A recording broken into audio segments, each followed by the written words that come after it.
The Richard Rodgers Theater buzzed with anticipation on a crisp October evening in New York City. Outside, yellow cabs crawled through Manhattan traffic, while well-dressed theatergoers hurried inside, escaping the light autumn drizzle that had begun to fall. Backstage, Denzel Washington adjusted his tie in the dressing room mirror. At 69, his face carried more lines than when he'd first graced Broadway decades ago, but his eyes still held that same intensity that had captivated audiences throughout his career. 5 minutes, Mr. Washington, called the stage manager. Through the door, Denzel nodded to himself. This production of Fences had been running for 3 months now, and tonight marked the beginning of its final week. Though he'd performed the role hundreds of times, each night brought its own unique energy. Just another Tuesday, he muttered to himself. A ritual before every performance, as the house lights dimmed and Denzel took his position offstage. He had no idea that tonight would be anything but ordinary. The first act proceeded flawlessly. Denzel, portraying Troy Maxson, commanded the stage with the practiced ease of a veteran performer. During a particularly emotional monologue in the second act, a shaft of light from a technical cue illuminated a section of the audience that was usually shrouded in darkness. That's when Denzel saw him. The man sat in the back row, his weathered face partially hidden beneath a navy blue veteran's cap. There was something hauntingly familiar about the way he leaned forward, elbows on knees, completely absorbed in the performance. Even with the 30-year gap and the distance between them, Denzel recognized those eyes. Marcus Johnson, his childhood friend from the projects in Mount Vernon.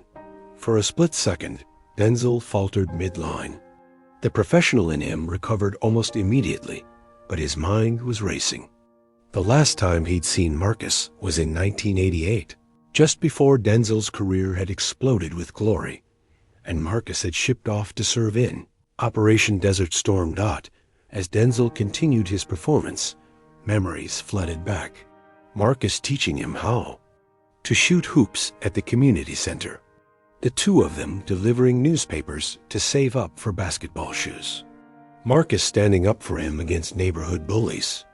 The promises they'd made to escape the poverty that surrounded them. What had happened to his friend in all these years? How did he end up here, tonight of all nights? When the curtain fell for intermission, Denzel rushed backstage, finding the production assistant. "Sarah, I need you to do something for me," he said, still catching his breath. "There's a man in the back row, Navy veteran's cap, gray jacket. Find out his name, but be discreet." 10 minutes later, Sarah confirmed what Denzel already knew in his heart. The man was indeed Marcus Johnson, attending through Seats for Soldiers, a program that donated tickets to veterans. As the second half of the play began, Denzel's mind was split between his performance and the knowledge that his long-lost friend sat just yards away.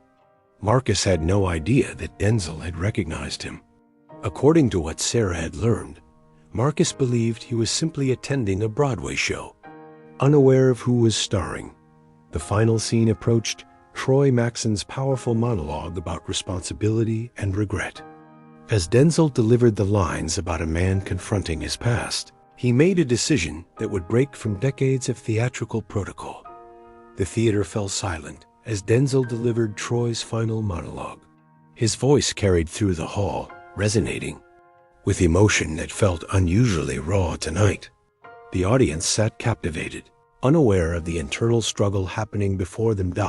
As the scene concluded and applause began to swell, Denzel made his decision.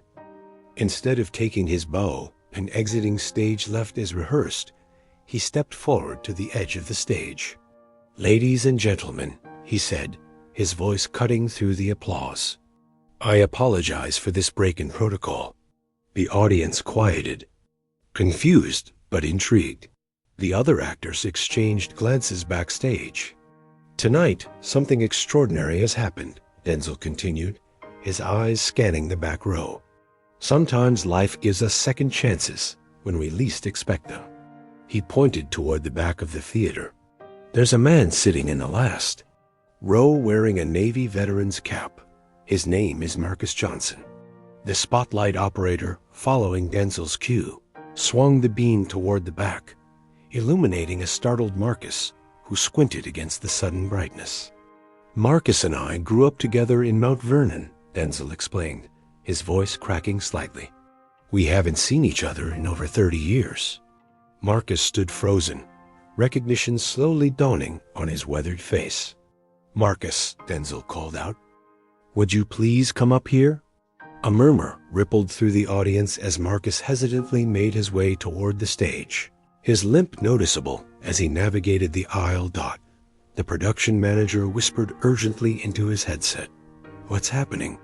This isn't in the script. But Denzel Washington wasn't following any script now. He was following his heart. Marcus moved slowly up the steps to the stage, his worn combat boots squeaking against the polished wood. The theater remained silent, hundreds of eyes watching this unscripted moment unfold. When Marcus finally reached center stage, the two men stood face to face. Up close, Denzel could see the years etched into his friend's features, the scar above his right eyebrow, the premature gray in his beard, the hollow look in his eyes that spoke of hardships Denzel could only imagine. Marcus Johnson, Denzel said, his voice amplified by the theater's acoustics. The last time I saw you was the day before you shipped out to the Gulf. Marcus nodded, his hands trembling slightly at his sides. Denzel, he managed, his voice rough with emotion. I didn't know it was you up here. I just came because they were giving veterans free tickets. Denzel reached out and pulled Marcus into an embrace. The audience erupted in applause, many rising to their feet. Where have you been all these years, brother? Denzel whispered, audible only to Marcus. Everywhere. And nowhere, Marcus replied. Came back from war different. Couldn't hold it together. As they separated, Denzel kept his hand on Marcus's shoulder, turning to face the audience. This man taught me how to stand up for myself when we were just kids, Denzel announced. When I had nothing, Marcus had my back. And somehow, all these years later, fate has brought us back together. Tears streamed down Marcus's weathered cheeks as camera flashes erupted throughout the theater. A moment of pure human connection, unplanned and genuine, was being captured forever. What neither man realized was how much this moment would change both their lives. The remainder of the evening passed in a blur. The theater manager had quickly arranged for the cast to take their final bows, but the audience was still buzzing about the unexpected reunion they had witnessed. Many wiped away tears, profoundly moved by the authentic display of friendship that had transcended the scripted drama. Backstage, in Denzel's private dressing room, the two old friends sat across from each other. A production assistant had brought them coffee, then quietly closed the door, leaving them alone with 30 years of separation between them. I looked for you, you know, Denzel said, breaking the silence. After I started making it. Tried to find you in 93, again in 98. Nobody knew where you'd gone. Marcus stared into his coffee cup, the steam rising between them. Wouldn't have wanted you to find me then? After Desert Storm, I came back ... different. PTSD, they call it now. Back then, they just told us to man up. He took a sip of his coffee. Lost my marriage, my job. Been homeless on and off for 15 years. Denzel leaned forward, taking in every detail of his friend's face. The same smile lines around the eyes, but deeper now, carved by hardship rather than joy. Where are you staying tonight? Denzel asked. Marcus shrugged. Got a bed at the Veterans Shelter on 29th. It's not bad. Clean. A knock at the door interrupted them. Denzel's manager, Patricia, poked her head in.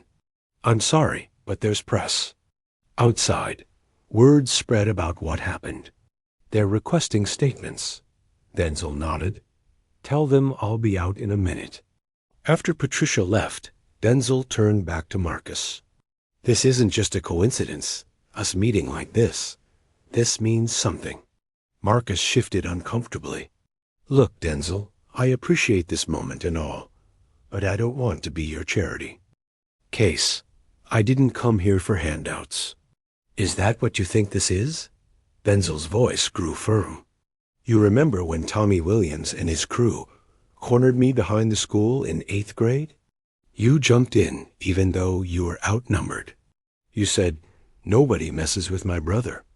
That's what this is about. Brotherhood. He reached into his pocket and pulled out a key card. I'm staying at the plaza until the show wraps. There's a second bedroom in the suite. It's yours as long as you need it. Marcus stared at the key card, his hand frozen halfway to accepting it. And then what? What happens when your show ends next week and you go back to your life? Denzel smiled, the confidence in his expression reminiscent of the boy Marcus once knew. Then we figure it out together, one day at a time. Outside, camera flashes illuminated the alley behind the theater. Inside, two men from the Bronx, whose lives had taken drastically different paths, began the delicate process of rebuilding a bridge across 30 years of absence. What neither could have predicted was how this chance reunion would soon capture the nation's attention, or how their story would come to represent something much larger than themselves. The Plaza Hotel stood in stark contrast to the places Marcus had called home for the past decade. As they entered the ornate lobby, he pulled his worn jacket tighter, acutely aware of how out of place he looked amid such luxury. Mr. Washington.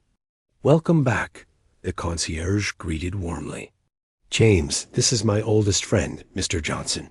He'll be staying with me, Denzel said with a tone that invited no questions. Later that evening, after a hot shower and a proper meal, Marcus sat in the suite's living room, staring out at the glittering Manhattan skyline. Denzel joined him, placing 2 glasses of whiskey on the coffee table. I keep thinking I'm going to wake up, Marcus admitted, accepting the drink. Back at the shelter, Denzel studied his friend's face. You know what I remember most about you? That day in 8th grade, when you showed me your drawings, that whole city you designed, New Hope. Every building with rooftop gardens, no bad neighborhoods. You had vision when the rest of us just had wishes. Marcus looked surprised. You? Remember that? Some things you don't forget. Denzel leaned forward. I made some calls tonight. I have a friend who runs a veteran support program with a focus on architectural drafting for urban renewal projects. They help vets get back on their feet, use their skills. Marcus stiffened. I don't need charity, Denzel, even from you. It's not charity. It's opportunity, Denzel countered. The same opportunity we both dreamed about as kids. I got mine. Now it's your turn. I haven't drawn anything in 30 years, Marcus said, his voice barely above a whisper. But you still see it, don't you? That city? The buildings? The details? When Marcus didn't answer, Denzel continued, That's not something you lose. It just waits for the right time to come back. 6 months later, Denzel stood at the back of a community center in the Bronx. At the front of the room, Marcus, now clean-shaven, dressed in a simple button-down shirt, was presenting designs for an affordable housing project with integrated green spaces, specifically designed for veterans transitioning back to civilian life. The rooftop gardens serve multiple purposes. Marcus explained to the city planning committee, his voice steady with newfound confidence.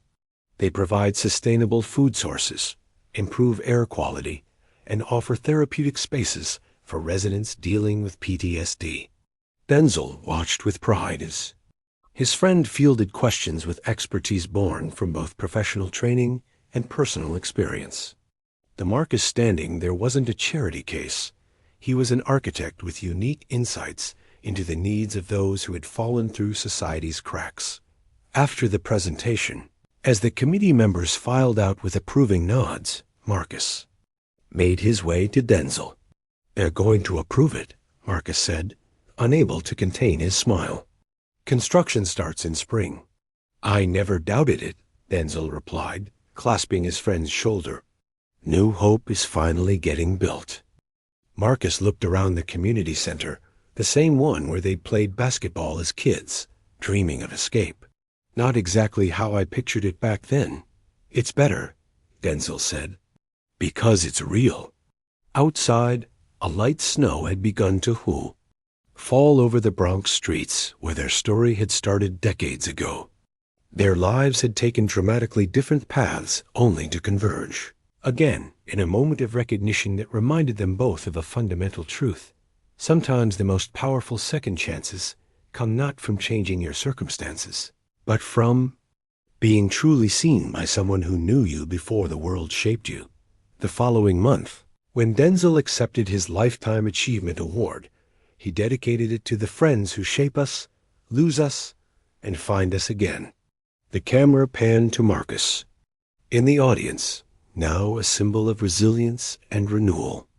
But between the two men, the most meaningful victory wasn't measured in accolades or headlines, was in the restoration of a connection that reminded them both of who they truly were in a world that often celebrates individual success. Their story became a testament to something more profound, the enduring power of friendship to bring us home, even when the road back seems impossibly long.